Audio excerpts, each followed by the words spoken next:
Itu apa mereka ini gitu. Oke, dilanjut ya. Ini persiapan kita udah matang sekali, semua tentu udah dipersiapkan. Tentu tidak aja mempersiapkan diri aja, tapi untuk materi juga udah dipersiapkan. Nah, ini apa saja kerugian di alam Indonesia dan dari sektor ekonomi maupun yang lainnya. Mungkin dari Mas Adi dulu ya ini. Oke, banyak, Bos. Ayo, Mas. Sikat gak nih? Sikat. Kerugian paling banyak itu di mental dan kejiwaan. Itu Mas Eko nih. Salah satunya salah satu nih. mungkin ini Mas. 4 kali loh, Mas.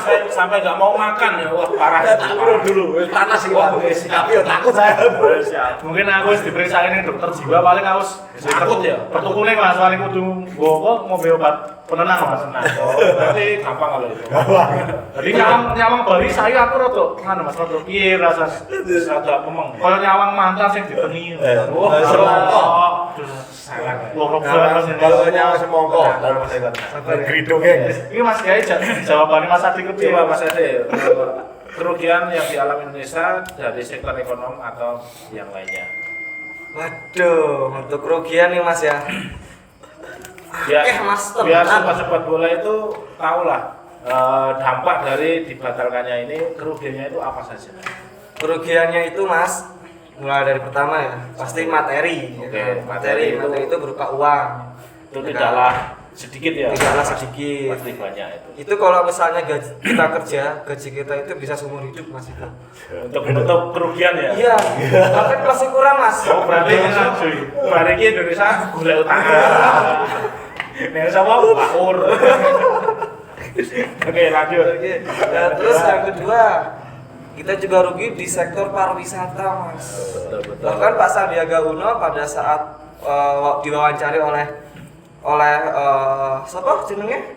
Nek sing halo-halo ini siapa? Reporter. Reporter wartawan kuwi. Wartawan. Pak Sandiaga menjawab bahwa ini baru kita hitungkan dulu tingkat kerugiannya. Karena apa? Tuan rumahnya kita juga ada di Bali. Ya kan, penyelenggaraan ada di Bali. Padahal Yang itu otomatis sektor pariwisata yang paling tinggi ya itu. iya. Ya. Apalagi di Bali itu yang katanya akan menjadi opening di Jakarta. Tapi untuk di Bali juga diselenggarakan pertandingan. Iya. Nah, di sana itu akan menjadikan suatu sektor pariwisata yang sangat mendukung untuk perkembangan pariwisata Dan lebih kesempatan dikenal, itu ya. yang sangat prospek, lebih dikenal oleh dunia. Bahkan di Solo juga, di Jawa Tengah juga banyak pariwisata, di Jakarta juga banyak, di Palembang juga banyak. Jadi untuk mungkin Pak Sandiaga Uno yang sekarang sedang menghitung berapa tingkat kerugiannya, karena kan kita persiapannya tidak hanya di sektor fasilitas sepak bola saja, tetapi juga di sektor pariwisata. Iya. Karena mau nggak mau, yang namanya kita mengundang euforia dari dunia internasional, otomatis dari segi infrastruktur, entah itu dimanapun juga kita persiapkan gitu. Nah, ini saya mendapatkan data Mas dari website berita yang terpercaya. Jadi menurut saya ada 3 website di Indonesia yang terpercaya dalam menyiarkan berita karena data-datanya juga valid ya. Itu yang pertama. Ini menurut saya, monggo nanti dari penonton punya website lain yang lebih terpercaya. Bisa komen-komen di bawah ini. Ya, karena saya mencari website di pemerintah itu belum ada yang merilis tingkat kerugiannya. Itu website pemerintah ya, itu belum ada ya. Berarti ini adalah salah satu-satunya yang akan merilis ya. Ya, kemungkinan itu. Bos. Hanya di liga kita, pojok bola mau dijual. Sakit hati.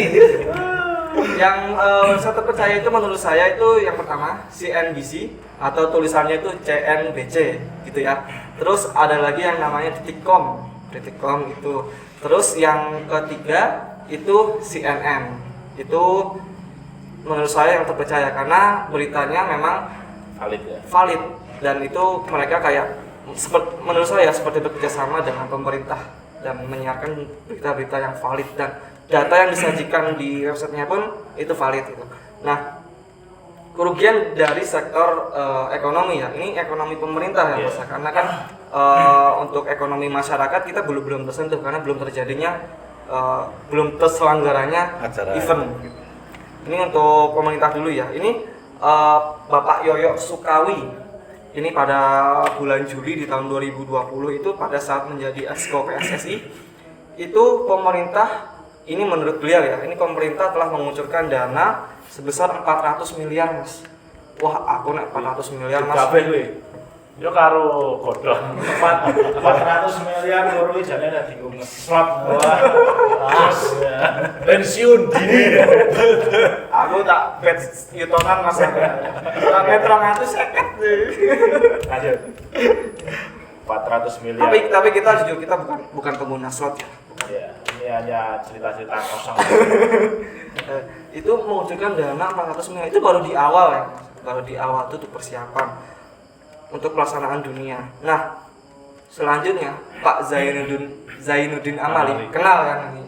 Nah, itu waktu dia masih menjabat sebagai Menpora, dia telah meminta tambahan 3 triliun kepada pemerintah untuk menyiapkan apapun itu untuk Piala Dunia berlangsung. Nah, di samping itu PUPR juga turut memberikan bantuannya kepada pemerintah untuk kepada PSSI khususnya ya, untuk membangun infrastruktur dan sebagainya. Yang masih kurang. Itu sebesar 314 miliar. Mas. Bayangkan. Dan itu uang sebanyak itu sudah dikeluarkan. Pakai semua itu Mas Adi atau gimana? Untuk terpakai semuanya atau belum itu saya tidak berani menjawab ya Mas ya, karena yang jelas kita belum menyelenggarakan, kita baru hanya mempersiapkan, tetapi berarti uang-uang itu hanya dipersiapkan segitu gitu ya, untuk persiapan itu ya? Iya, dipersiapkan sekian banyak, tetapi karena kita sudah melakukan persiapan, otomatis dana tersebut sudah berkurang.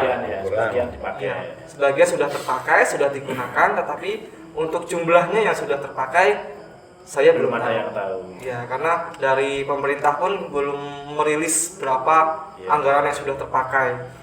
Nah, jadi untuk tapi ini ada totalan dari website sendiri itu kerugiannya mencapai 1,4 triliun, Mas. 1,4 triliun. 1,4 triliun itu Iya. dari apa? Sektor yang Mas Adi sebutkan saja. Iya. Karena sebenarnya sumber dana nggak cuma itu. Iya, betul. Kan ada Hanya sumber tiga dana dari ya. APBD itu juga ada, Pak. Terus dari PSSI-nya itu juga ada. Itu kan belum ada tuh kalau di data itu, Mas. Belum. Ditambah itu jadi berapa, Mas? Wah, kalau bulan nikah dapat istri berapa tuh, Mas? Kayak Mas ya? Banyak, Mas. Wah, setiap desa orang setiap kota ya. Setiap Apa, desa Mas? siji. Hah? Apa mana nganu, Mas?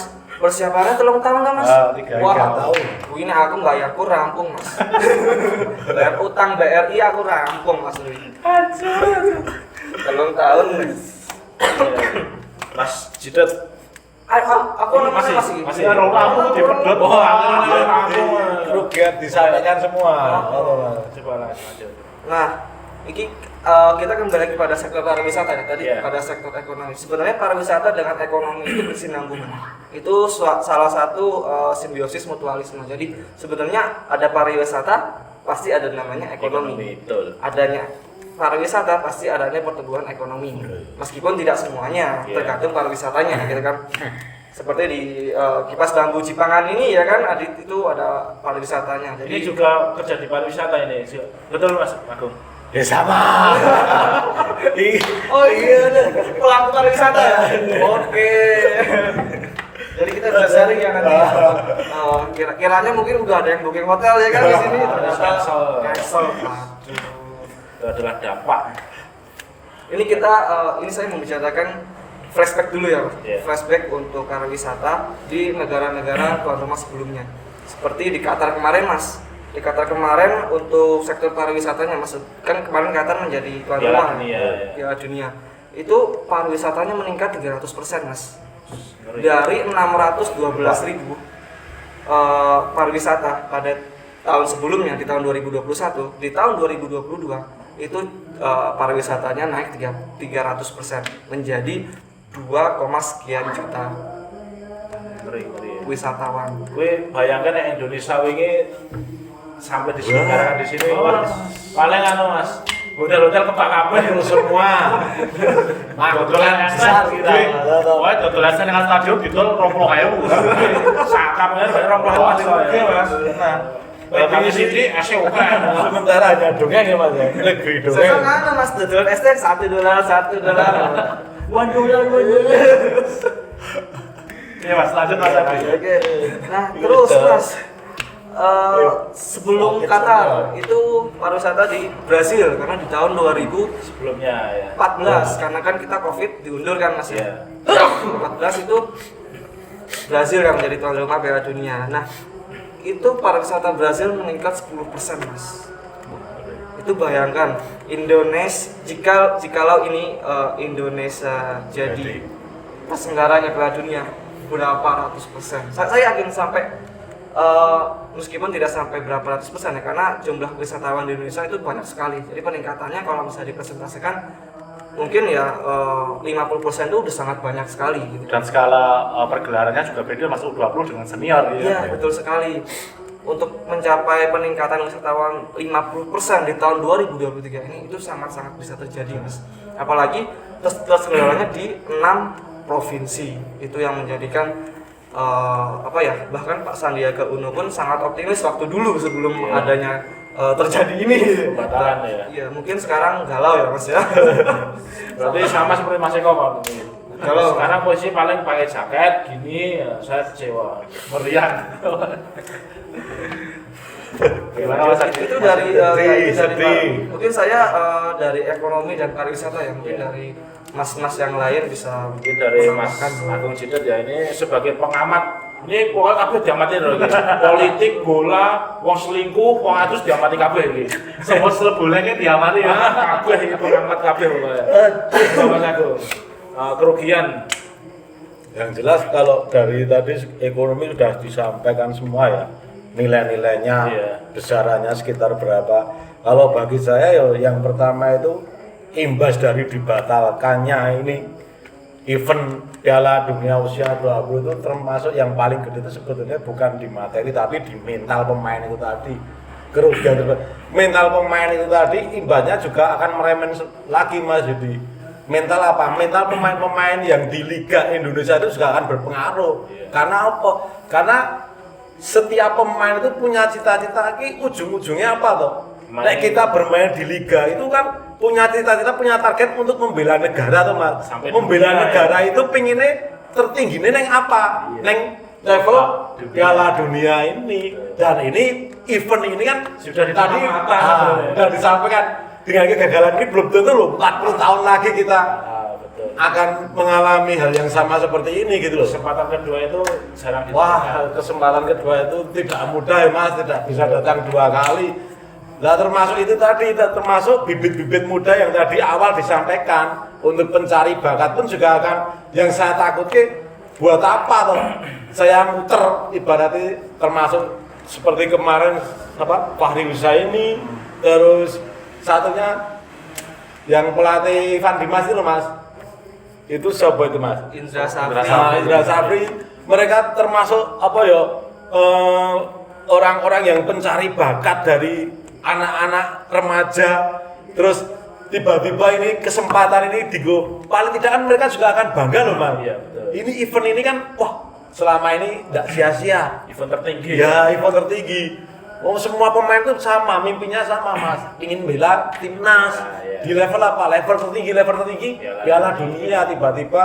Ya itu tadi, bagi saya kerugian yang paling berat itu neng mental itu tadi. Oh, Mas Eko termasuk mental teman saya.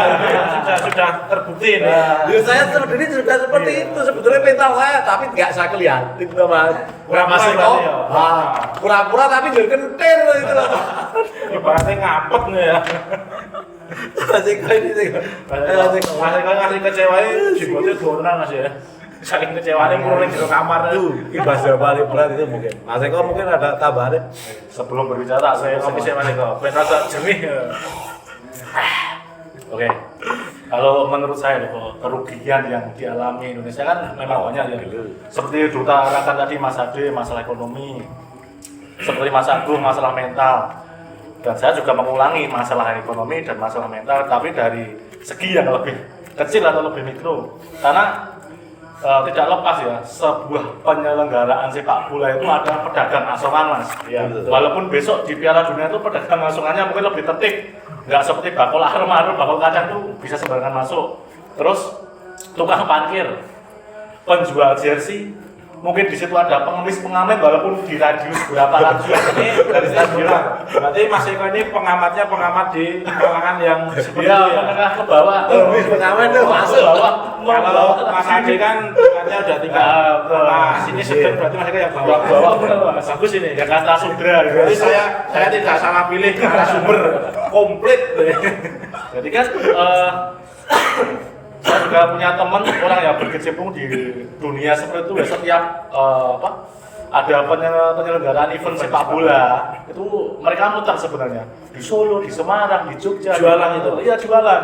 Dia ada yang jualan jersey, ada yang jualan es teh, ada yang jualan makanan, dan juga enggak kalau arem-arem Ora. dan juga ada jasa calo itu juga Tiket, ada mas. tiket. Ya, tiket itu kan walaupun calo itu nggak benar tapi kan mereka juga bisa mengais sedikit rezeki dari sebuah event. Nah dari itu saja sudah kelihatan mereka nggak bisa itu dengan dibatalkan Piala Dunia mereka nggak bisa. Ada kesempatan ya. Kesempatan untuk mereka mengais rezeki karena apa? Kemarin Liga Indonesia aja udah terlalu lama dihukum nggak vakum. Sebenarnya mereka jalan Liga 1 itu jalan tapi kan tanpa penonton. Mereka itu udah menggebu-gebu pengen jualan karena mungkin ketel mereka atau apa dapur mereka itu udah hampir roboh.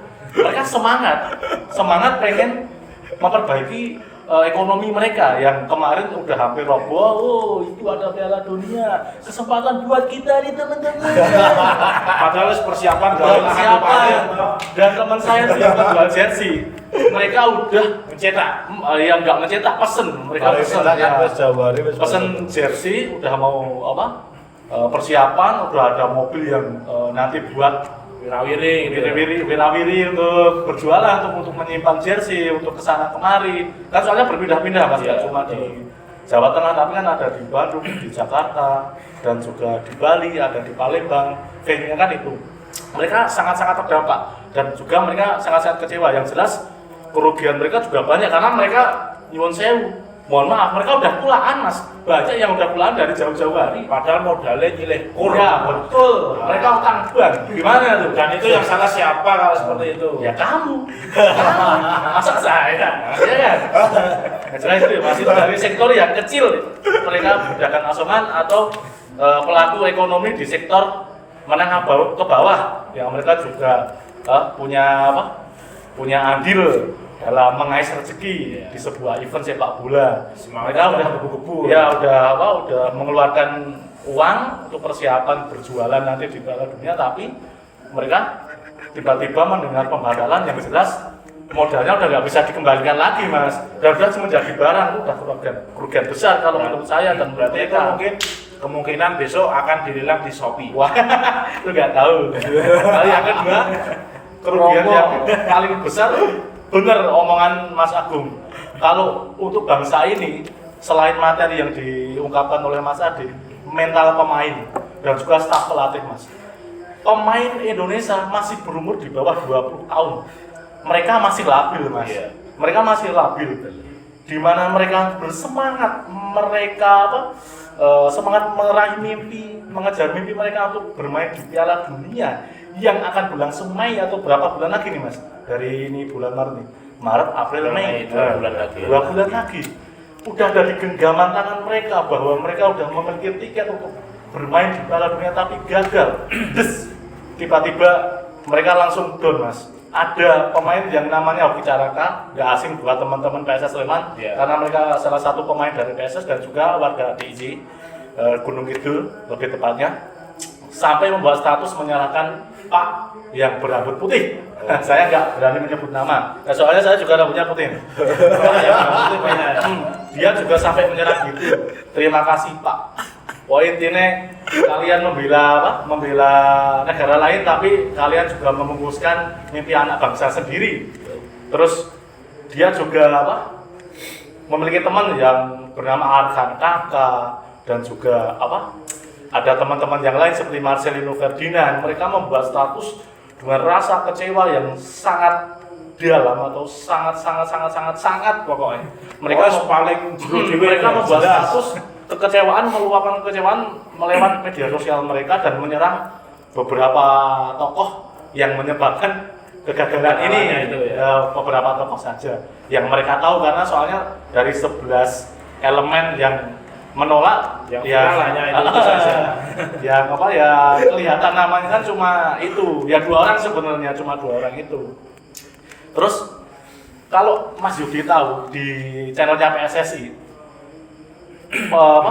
Coach Sintayong itu nggak berani atau nggak tega untuk membubarkan atau berbicara di depan pemain timnas yang notabene besok itu yang akan bermain di Piala Dunia besok. 20 tahun. Mereka atau staf pelatih yang ada itu cuma Coach Nova Arianto dan juga penerjemahnya jenenge?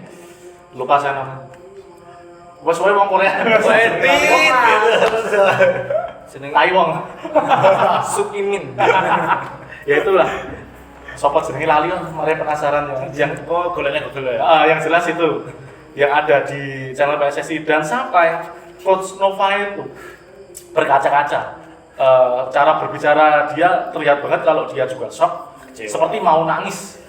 Nggak cuma Coach Nova, tapi pemain juga menundukkan kepala, Mas. Itu suatu bentuk keputusasaan, kekecewaan, dan juga kemarahan. Nah, kemarahan dari staf pelatih, dari para pemain, terkhusus untuk Coach Sintayong yang membentuk tim ini selama 3 tahun, TC kemana-mana, dan dia mempertaruhkan reputasi sebagai pelatih kelas dunia, tiba-tiba mau menukangi tim gurem yang sebenarnya sudah direncanakan atau diproyeksikan untuk berlaga di Piala Dunia.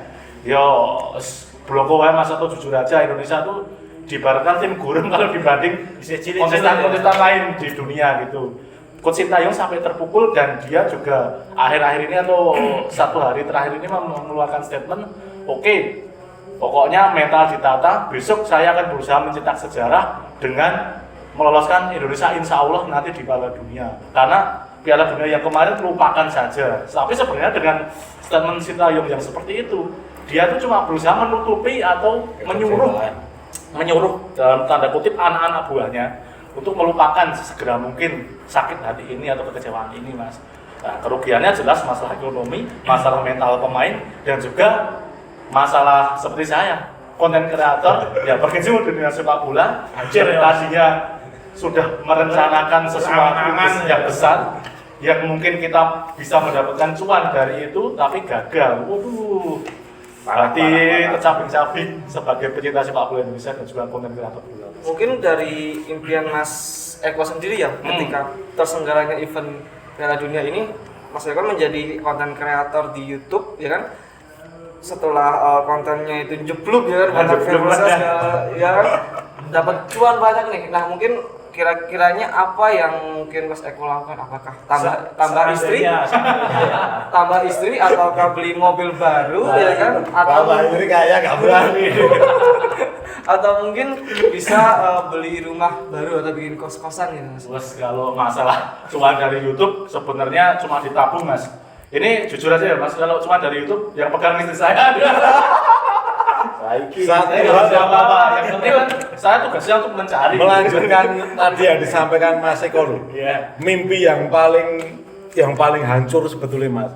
Itu jadi menutup peluang dari mimpi-mimpi adik-adik pemain timnas ini yang berpotensi setelah imbas event ini nanti. Kan dia paling tidak itu tadi yang di awal kita bicara tadi, membuka peluang mereka itu untuk direkrut oleh negara-negara lain gitu loh, Mas. Itu yang mimpi itu jadi yo dipupus istilahnya kan.